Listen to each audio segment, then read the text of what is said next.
Hi, everybody. I'm going to take you on a trip through time back to January 6, 2012, when the world was supposed to end. Wait, was that when the world was supposed to end? I think that's when the world was supposed to end. I don't even remember now. That's how BS that Mayan calendar thing was. At any rate, I'm annoyed now, so I'm just going to go ahead and let you listen to how floods work. Floods are a terrible tragedy, and we explain how they literally happen in this episode. Welcome to Stuff You Should Know, a production of iHeartRadio.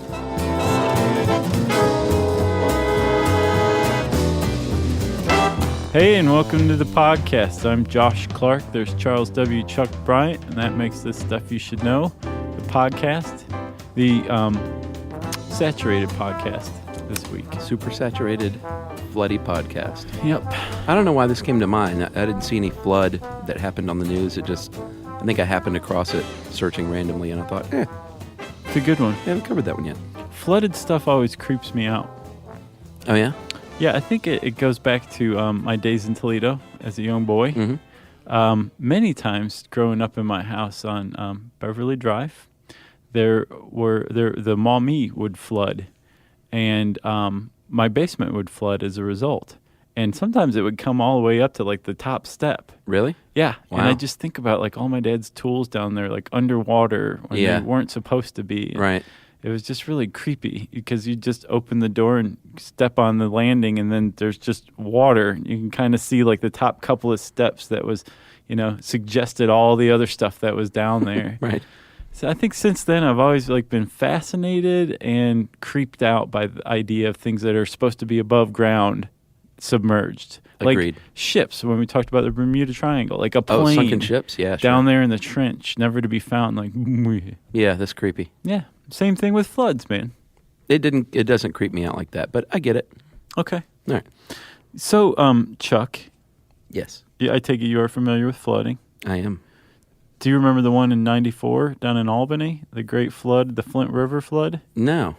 Oh, man, it was all over the news. Like, there were, like... In Albany, Georgia? yeah. I don't remember that. There were caskets, like 400 caskets were loosed and Wow. were just kind of floating around. They had this weird tendency to congregate toward trees or around trees. And so people started lashing them to that because they had to have a court order to even grab the caskets. But apparently it was the second worst cemetery disaster in the United States. Couldn't find what the first worst. 1994. Oh, I was in Athens at the time. I was not up on news. It was a big thing. I'm surprised, but it was really creepy. You can see pictures of like caskets just kind of floating around. Wow. Yeah, they recently found a human skull that they think was part of the remains that was moved by the flood. Jeez. Yeah. It's amazing how out of the news loop I was while I was in college. Yeah. Because it was pre-internet. Yeah. I didn't get the paper. I was in college. Who gets the paper and reads it? I knew people who sold the paper. I didn't have TV. So, yeah, I knew about class and working at Mexicali Grill and sleeping late and all of the kinds of things that I can't talk about. That's awesome. I remember the Gulf War. That happened. Well, because of that internet that came after your college years, like 2 decades after your college years, you can see video of the news footage from 1994, so you're fine. I'll it's check like it out. Stepping back in time. I will do so. Well, let's talk about flooding, Chuck. First, I guess to understand floods, we need to give a brief primer of the hydrological cycle, Yes, we do. if you ask me. There's been about the same amount of water on Earth for a long, long time. Yeah, I thought this was fascinating. Yeah, but it hasn't always been in the same place, as we know. No, and it's not the same water necessarily. Right. There's a constant loss and gain of water. Yeah, every day you lose water, obviously, to the atmosphere. Yeah, where like the solar rays and other cosmic radiation just blasts water vapors into like nothing. You're gone. You're no longer water. Sorry. As that is going on, volcanic activity in the core, or not the core necessarily, but in the inner Earth, is releasing water, and it about balances out on a day-to-day basis. But did you know that volcanoes release water? Sure, after I read this.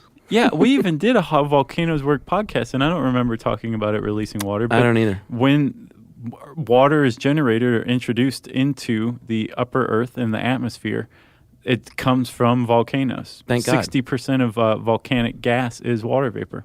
So it balances out on a day-to-day basis, which is pretty remarkable. Yeah. Almost as if it's happening that way for a reason. I know. Are you familiar with the anthropic principle? No, what's that? We'll talk about it sometime. All right.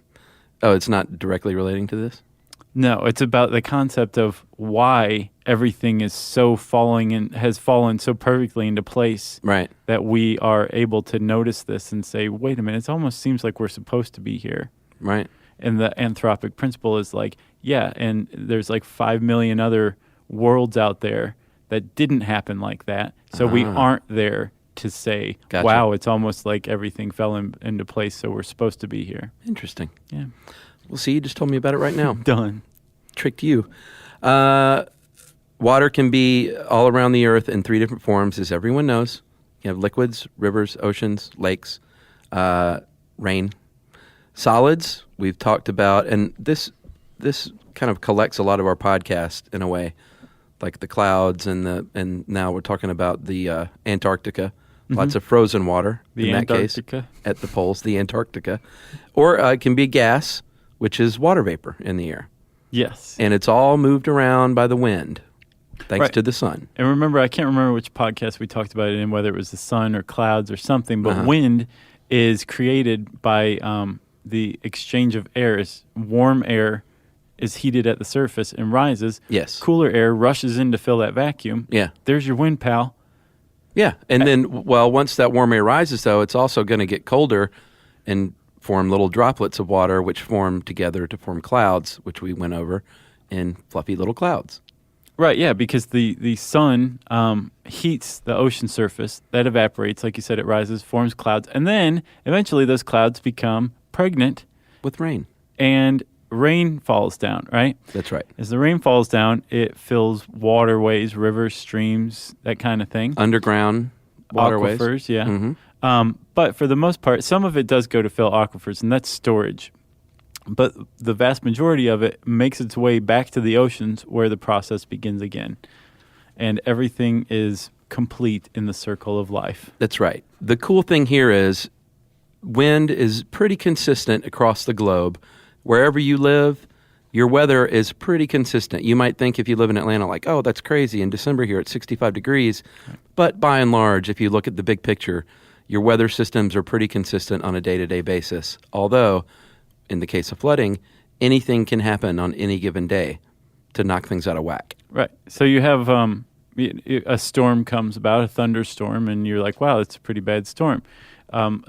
Because you are capable, your area is capable of experiencing a storm, your area is capable of experiencing a freak storm, like a huge thunderstorm. Sure. That dumps so much precipitation on the ground in such a short amount of time that these normal waterways that have been formed to hold the normal amount of water become overwhelmed.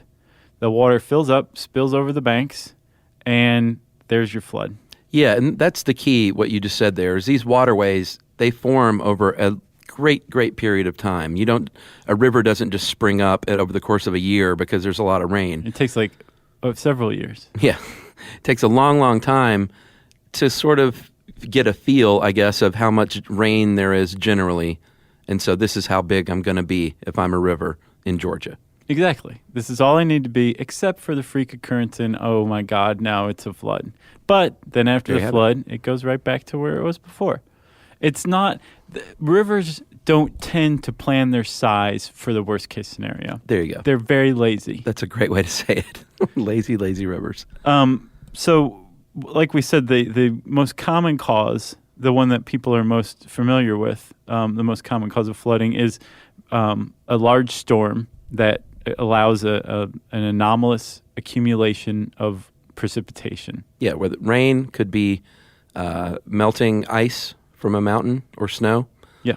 But rain is the one we think about most often. And like you said, because weather patterns are pretty stable over time, in a lot of places, depending on the season, you're going to get anomalous, normal precipitation, right? Like monsoons. Seasonal flooding. Right. So with the monsoon, you have, in the wintertime, the air over the land is colder than the air over the ocean. Yes. So the air over the ocean is rising and the air over the land is moving out to fill it up. So that means the wind is blowing out toward the ocean. That's right. In the summertime, the opposite is true. And so the wind is blowing in toward the land, and that brings with it the monsoon rains. Yeah, brings with it water. And this annual monsoon flooding, we talked about it. We didn't call it that because we're not that smart, but in the how the Nile River works. Yeah, exactly. It was and still is a very big part of their how they thrived over the years. Was they knew that the Nile would flood each year and extend the water out, and when waters receded, it left a nice fertile banks on which to live and plant foods. Right. And remember, we talked about some of the problems from the Aswan Dam and other dams that they built along the Nile to control flooding. Basically say, we're going to release this amount of water so we can grow crops year-round, and people aren't going to lose their houses to the Nile flooding every year. That is actually one of the big causes of flooding, too, dam breaks. Yeah. Did you see that dam video I sent you? I didn't have a computer. You didn't look. You didn't see it on your. It was Flash. Oh, it's really neat. I'll look at it later. I can't remember the name of the dam, but it's in Washington State, and in October of this year, it had like a controlled demolition, and they just blew a hole in the bottom, Wow. and all of a sudden this water surge comes pouring out and fills this area up, and then it starts to recede, and you see the water behind the dam just start to go down as the water in front of the dam starts to go up. It's really neat looking. I'll have to check that out. Yeah. Or if you're from Pennsylvania or a historian, then of course you know about May 31st, 1889, the Johnstown flood. And it wasn't just Johnstown, by the way. It's known as the Johnstown flood, I think, because that was the largest town that it flooded. Yeah. But it was, I think, 14 miles upstream from Johnstown was the South Fork Dam, and it hit a couple of towns on the way.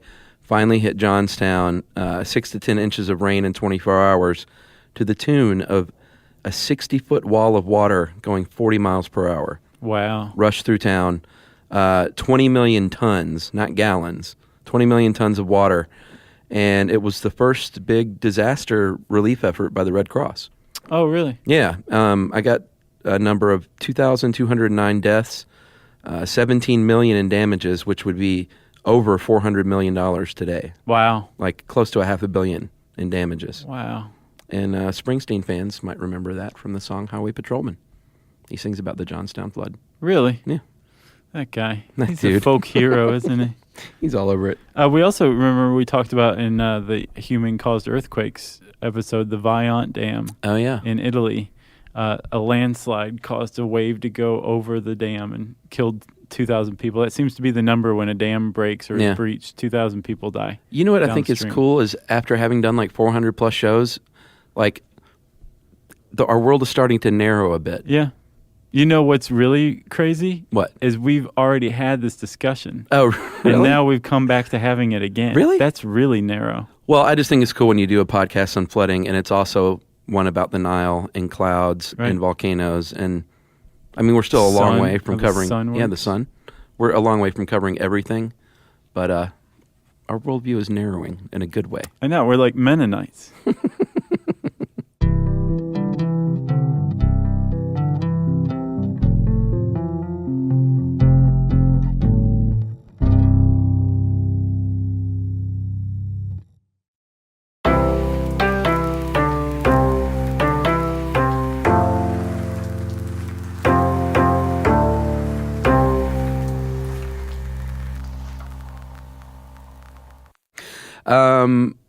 Land plays a big part because, you can have a lot of rain, but depending on what kind of land it's falling on is going to affect how much it floods, if it floods at all. Like the soil in the middle of a forest is going to really soak up a lot of water. Hard clay or rock, or obviously concrete and asphalt, aren't going to soak up much, if anything.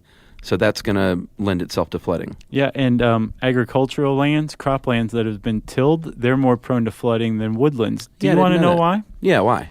I was wondering. You got that? We're about to circle right back again, buddy. Okay. To earthworms. Ah. That's exactly why. That's why woodlands don't flood like farmland. Because there's more little passageways from earthworms? Yes, and if you till cropland, if you till the land, Uh-huh. it has a deleterious effect on the earthworm population. Are you still saying that word like that? Yes. The earthworm population in the area, they basically leave. They take off, or else Yes. they're cut in a bunch of pieces. So It does have a That's very why. deleterious effect. deleterious. Deleterious.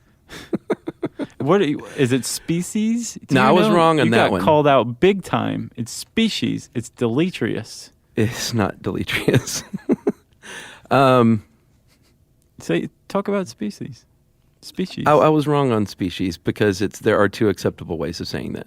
No, there's a right way, species. No. and a wrong If way. you look it up, it says species or species. I can't say anything. I can't even keep track of the difference between I and me. Concrete and asphalt, which I mentioned, Josh. Here in the Western world, there's a lot of that going on. If you go to a city like L.A., which I lived in, as you know, they have these concrete flood relief channels built in. Yeah, you don't even have to go to L.A. You can travel there via the movie Grease. Oh, like the L.A. River Basin? Is that what that is? Yeah. Oh, okay. Yeah, that is in T2. It's in the movie Them. And where they have the car race. Yeah. They call that the L.A. River, which is kind of funny. Yeah. Before they paved it with concrete, they used it for the canoe scenes in a lot of the Tarzan movies in the 30s. Oh, yeah? Yeah. It's all just smoke and mirrors. Yes, it is. MASH was in Malibu, for God's sakes. Yeah. Levees, Josh, are another reason it can flood, as we all saw with the disaster with Katrina in New Orleans. When the levee breaks, as Robert Plant said, You got no place to stay. no, you don't. And do you remember earlier this year when they purposefully opened the Morganza spillway? Yeah, basically they sacrificed some local cropland for a lot more downriver. Yeah.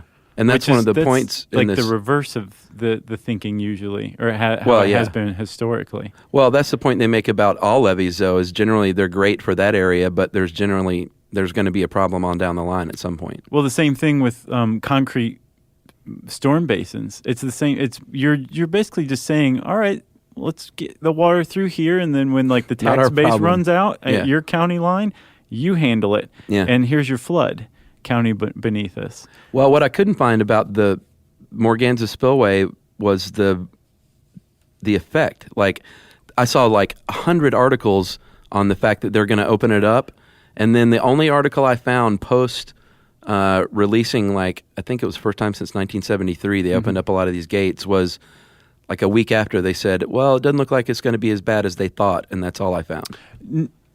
If it's the one I'm thinking of, it was a huge cluster that was on the Army Corps of Engineers. They created an incorrect estimate, and it really screwed up a lot more land than they thought. Oh, really? If it's the same one I'm thinking of. It was this year or last year? Yeah, it was spring when the rivers were rising. Yeah. And they said, we can't devastate New Orleans again. Right.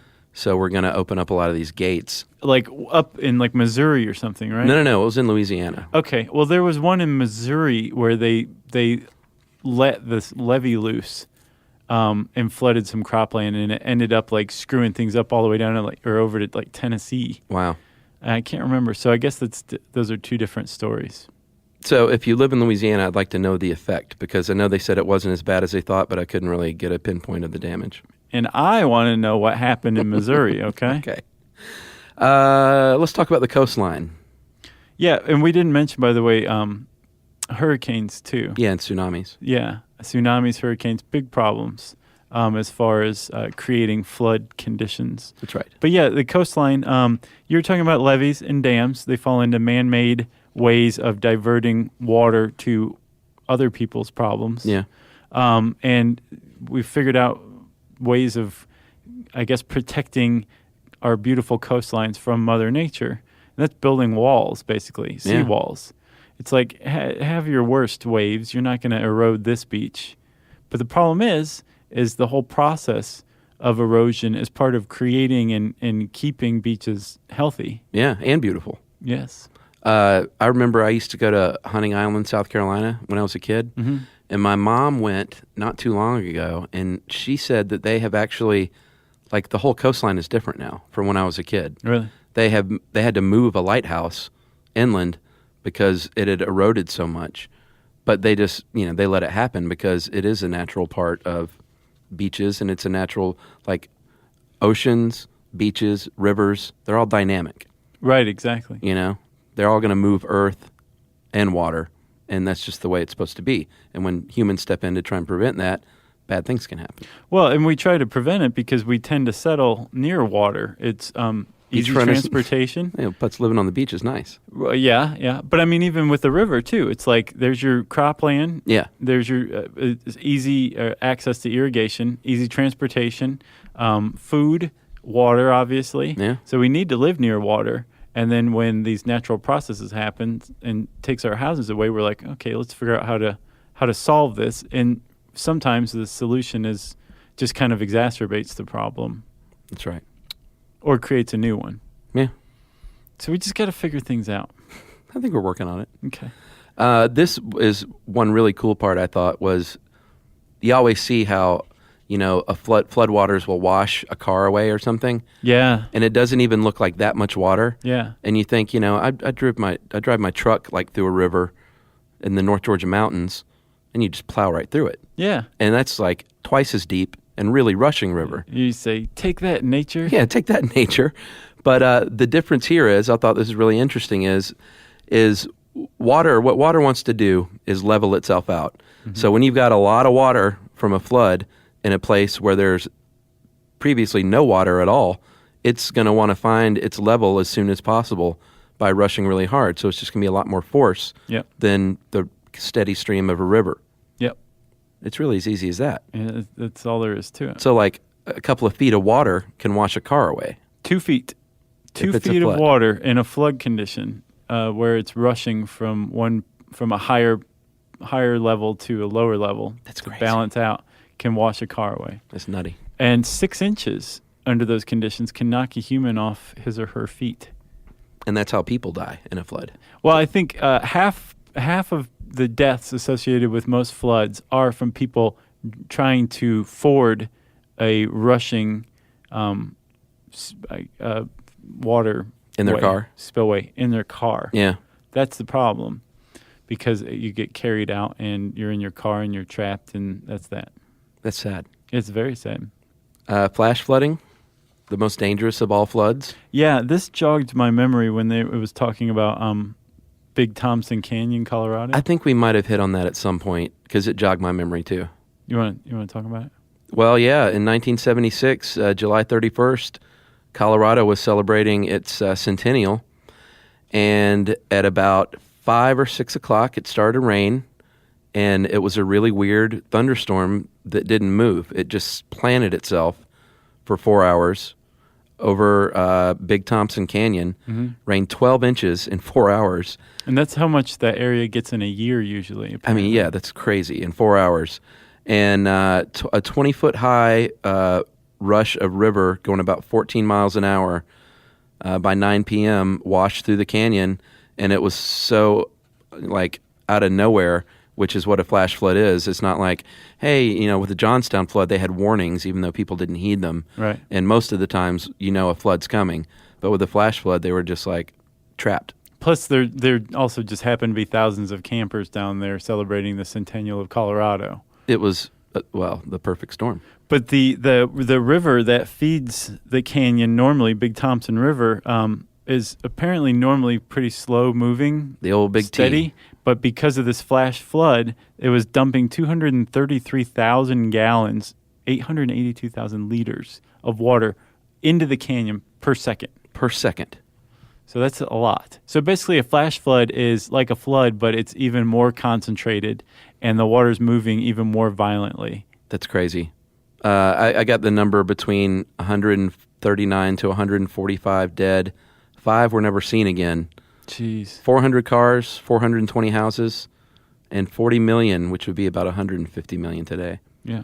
And interestingly, 3 years ago, this one guy was found alive in Oklahoma that they thought died. He left town that morning and didn't tell people. Oh. And I think he came up in records, and He was like, no, I'm out here in Oklahoma. I'm just fine. Yeah. He didn't even realize that he was on the death list. Weird. Yeah. Wow. But they still, every July 31st, they still pay remembrance, obviously, in Colorado. Good for them. Yeah. There's also, I mean, you think about cars being washed away and people being knocked off their feet and being flooded in canyons. But there's also a lot of problems with flooding after the fact. Sure. Like a flood brings with it a lot of silt and mud and nastiness. Sewage. And when the floodwaters recede once again, all that stuff sticks around. Yeah. Apparently Florence, Italy, suffered a pretty big flood on the Arno River, right? Yeah, in 1966. And Florence, of course, is one of the great repositories of Renaissance art. Yeah. And a lot of the repositories in that repository were basements and first stories, and that stuff got flooded. And apparently they got a lot of the stuff back to at least good quality. A lot of it. But I looked up, there were 600,000 tons of mud and sewage. Oh, my God. After they left. 14,000 works of art and 3 to 4 million books and manuscripts and records. And I don't know how many out of the 14,000 were restored, but I bet it wasn't 13,500. You know what I'm saying? Yeah. Because a lot of the stuff was completely destroyed. That's awful. Yeah, it's very sad. At least invading hordes didn't set it on fire on purpose. Yeah, also killed about 100 people. Yeah. Which you always hear about the artwork. Like, I had to really research to find the amount of deaths. Really? Yeah. Wow. Well, not that much research, but a few extra clicks. I got you. And then disease is another big problem, too. You said sewage, chemicals. Yeah. The deceased.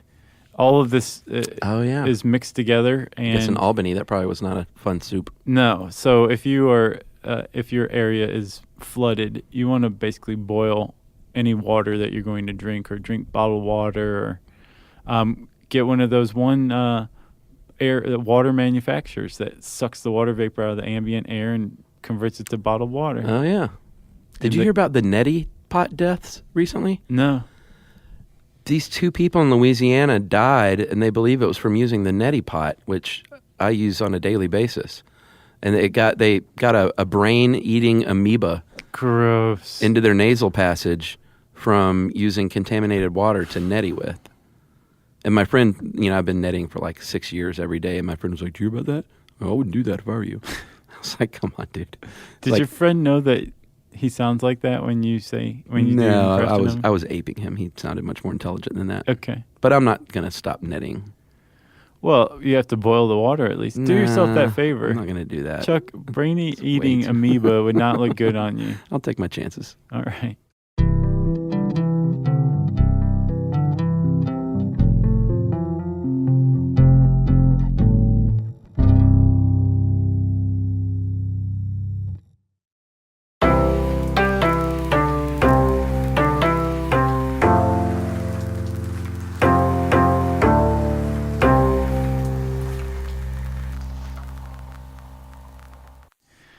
Okay. I guess that's it. I got nothing else. I got nothing on floods either. You want to call out for anything in particular? Yeah, sure. If you live in Big Canyon or Johnstown. Or any flood story. Yeah, I bet you got some personal anecdote. Yeah. Of a family member, maybe. Yeah, you can... wait. We haven't done Listener Mail yet, man. We were about to jump the gun. Oh, were you? I thought you were about to announce it. I was about to give our email address. Well, if you want to learn more about floods, you can type in floods in the search bar at howstuffworks.com. And I said search bar, so it's Chuck's turn for Listener Mail. Josh, I'm going to call this request from Adam to save birds before the Super Bowl. Request of what? Request from Adam to help save birds before the Super Bowl. Okay. He has a thing going on, and it ends at the Super Bowl. I gotcha. So we want to get it out. I come to humbly beg a favor, guys. Well, he knows how to get our attention. He said he could ply us with beer if his loyalty is not sufficient. In this case, it is sufficient. I don't know. Beer can be mailed. My NGO's fundraiser needs a plug. We are the Alamos Wildlands Alliance. I'm the research director there, and we are trying to create a reserve in a rare habitat. We also do research and education in a remote part of northwest Mexico. We run a biological field station called the Navopatia Field Station. You can check us out on Facebook. And our website is www.alamoswildlands.org. And that is ALAMOS, wildlands.org. And it's a U.S.-based nonprofit. It's very small, run by volunteers, mostly, he says. Run by birds. Run by birds. And for the second year in a row, they're doing a fundraiser called the Birdathon. And it's like a walkathon, but instead of miles walked, people get pledges for the amount of bird species they see in a given day. My team had 163 last year. Wow. In one day. It's pretty good. It is a fun way to raise money for conservation in a place that is unique and rare. It runs from January 30th to February 5th. We often have a Super Bird Saturday when most people go out the day before the Super Bowl, which is a football game played here in the United States. American football, not European football. Not soccer. Or rest of the world football. Yes. More teams are always welcome. We have at least 8 now, though some have yet to register, and anyone can start their own team or just donate. It's really easy, and it's on our website. The money goes to a good cause, is tax deductible. And here's something sad, Josh. The environment and animals only get about 2% of charitable giving worldwide. I have to be honest, I'm surprised that... It's that low. The environment? And animals, he says. Yeah. So humans get the other 98%? I guess so. Which, you know, charitable giving is good no matter what, but don't forget about our furry creatures. That is pretty low. Attached are some pictures of my team, the Luchadors. We wear masks and capes while birding, so kind of ties in nicely. Totally. With the podcast we did on Mexican wrestling. Yes. Which was not this one. Can we post that picture? I don't know. I'll check. Okay. And then his wife's team is called the Boobies, named after the blue-footed booby, a common bird that we have down here. Mm-hmm. Regardless, guys, thanks to both of you for helping to make being smart cool again. So please go check out www.alamoswildlands.org and sign up and sponsor someone for this Birdathon, Super Bird Saturday. Get a team together, help these guys out. That's awesome. Tweet. Did you mention the S Bowl? Did you use the actual name? Because I think we can get in trouble for that. For saying Bowl? I don't think you should say it. Really? Yeah. We'll find out. How can we get in trouble? Like, apparently they actively sue people who use that word, like even mentioning it. Like, remember The Simpsons? They never mentioned where they were going when they went to that huge football game. And Dolly Parton, the episode that Dolly Parton was on. Now I have the halftime of my life. Exactly, yeah. Yeah, you're right. Exactly. All right, so we can just beep that out and people will be like, bowl, what's that? Right, exactly. Nice. Okay, well, if you have an NGO that you think we'd like to plug, we're happy to do that from time to time. You can tweet to us, especially if it's a bird NGO, at SYSK Podcast. You can send us some sort of message on Facebook at facebook.com/stuffyoushouldknow. And you can send us an email to stuffpodcast@iHeartRadio.com. Stuff You Should Know is a production of iHeartRadio. For more podcasts from iHeartRadio, visit the iHeartRadio app, Apple Podcasts, or wherever you listen to your favorite shows.